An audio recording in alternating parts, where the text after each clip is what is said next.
Hello students, today we'll go for the second chapter, that is what? Force and laws of motion. Okay, now when we are going for this force and laws of motion, so let's have a brief knowledge about what is force. Okay, so you all are having a little bit knowledge about what is force in your previous class. Now we'll study the same thing but little what? Wider sense. So let's see what is force. Now all of you know that what is force. Normally we used to say force is push or pull. But this is not the sufficient definition to express force. So there is something is missing. I cannot say force is simply a push and pull. Now to find out the proper definition of force, let's discuss about the effects the force produce in its surrounding. Okay, so that means when a force is applied on a body, what are the different effects produced? That is important, and that effects only give a proper definition to the force. Okay, so let's discuss about that.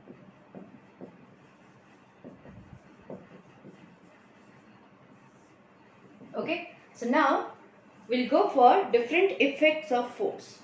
So first effect is force can cause motion. This is one of the effect. Force can cause motion.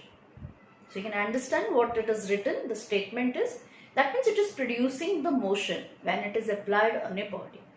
Now to have a clear idea what is the statement it says, let's take an example.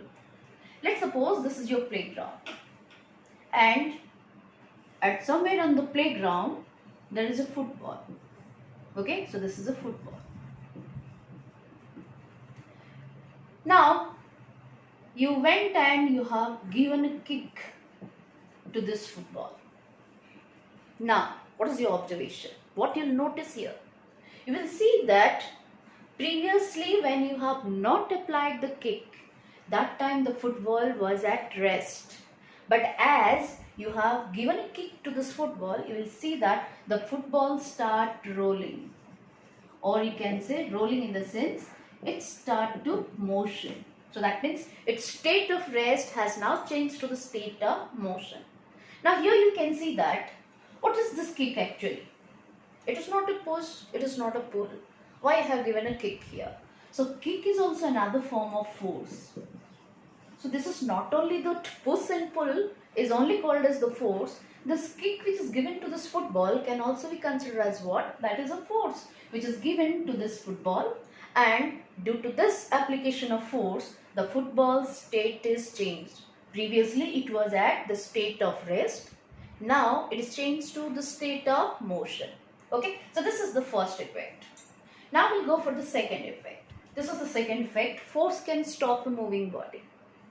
Okay, just you can say what is the first sentence, its opposite is the second sentence. Okay, it can stop a moving body. Let's take an example. The same example I can say here. Let's suppose the football is rolling initially. So this football is rolling. So it was rolling. This was the initial condition, it was rolling. But what happens? You went and just hold it, or you have stopped it by your hand, or suppose by your leg. So what happens here? So when you are applying this force to this football, you will see that, so after applying the force, it will come to stop. Okay, with the hand, if you just stop it, so you will see that it will come to stop. Okay, so that means what you have done when you are holding it, so that means you are applying the force, and that's why due to that this football come to stop. That means its state previously it was in motion, and on the application of the force now it has come to stop. So if suppose you are not applying the force, let the football allowed to roll on the ground, will it come to stop or not? Yes, it will come to stop after some time. And why it has come to stop though you have not applied the force? Yes, there is a force of friction which is coming, or there is a force of friction which is existing between the football and the ground at the point of contact. Okay, where the football touches the ground, at that point there is a force of friction is existing. Force of friction is existing. And what is the frictional force? Yeah, force of friction. it is a kind of opposing force. That means it opposes the motion. It is an opposing force. It is an opposing force. That means it opposes the motion.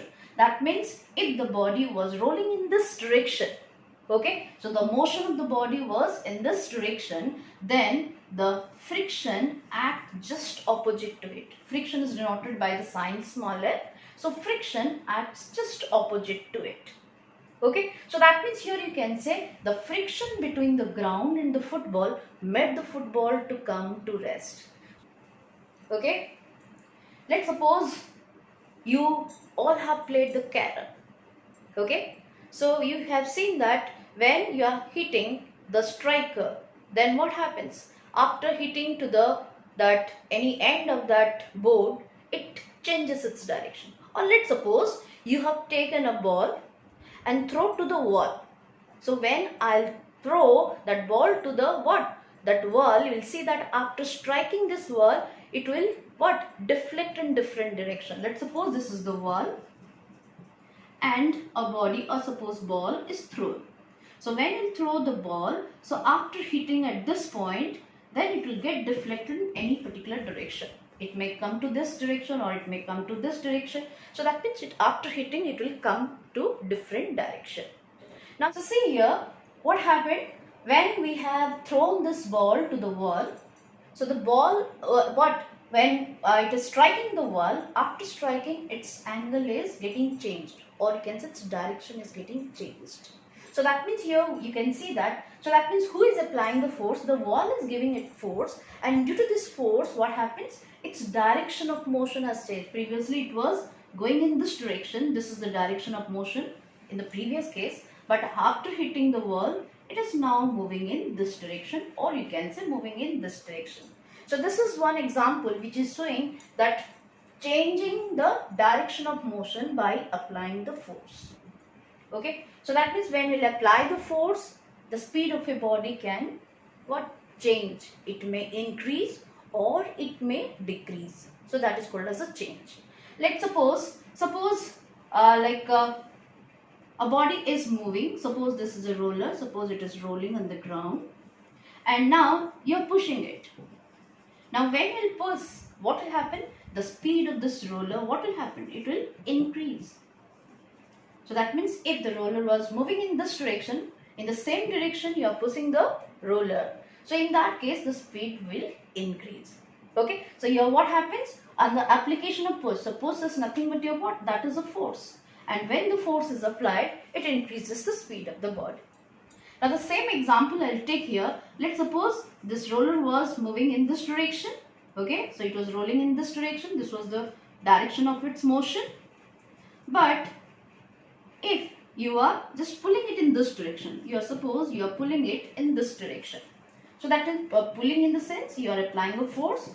So when you are pulling it in this direction, which is just opposite to its motion, you will see that its speed will get decrease. So speed decreases. Okay. So that means what happens here? The fourth statement was changing the speed of the moving body. That means the force you have applied, it can either increase or decrease the speed of the body. So this is the fourth effect. Next we'll go for the next effect.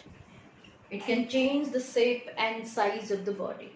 Okay, just take an example. Suppose I have taken a spring. Suppose there is a rigid support from here. A spring is suspended like this. This is a spring here. And let's suppose at its end, I will hang a load. What will happen here? We'll see that previously when the load was not there, so this was the size or the length of the spring. But as you are hanging a load onto it, we'll see that the size will now change and the size will now increase. Okay, so this was the previous length and this is the new length. Okay, so this is the new length, and we'll see that the new length L dash will be greater than L. So why the length has increased? Because you have previously there was nothing, but after when you have suspended or you are just hanging a load to that, so due to this a force is applied by this load, that is nothing but its weight, and due to that it stretches the spring, and due to this its shape and size has changed. Okay, so this is one of the that example to explain what is happening when you are applying the force onto it. So that means it is changing the shape and size of the body. Okay, so this is what the different effects we have seen. So that means now if I combine all the effects to give a proper definition of force, then the definition will be like this. Now we have studied different effects of force. Now using these different effects, now we can give a proper definition to the force. Now what is this force? We can say force is a push or pull that produces or tends to produce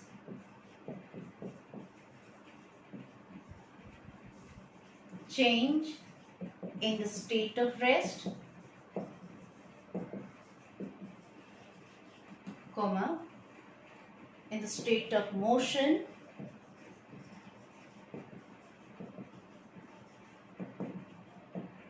direction, speed of motion, and shape and size of the object.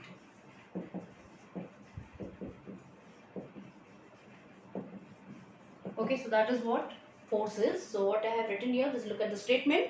Force is a push or pull. So previously you only learned that much. Now I have added more to it. So force is a push or pull that produces or tends to produce. What is the meaning of this? Tends to produce. Either it is producing or it is tends to produce, means tends in the sense tries to produce. So that means always when the force is applied, it is not producing or it's not showing all the effects. So it is trying to do that. Sometimes it will be getting successful and sometimes it's not. So that's why it is tends to produce. Like example, I can say suppose there is a wall and I'll say just push the wall. By pushing this wall, can I shift the position? No. So that means here what happens, the force what I have applied here, it tends to produce the that state change, but it is not able to do that. So that's why you can say here tends to produce the change in the state of rest, in the state of motion. So that means if it is body in motion, then that motion can be changed to rest. Its direction of motion also can be changed, speed of motion, or you can say shape and size of the object. Then only that thing, that physical cause which is doing that, that is actually called as the force. Okay, so now we have learnt about what is force.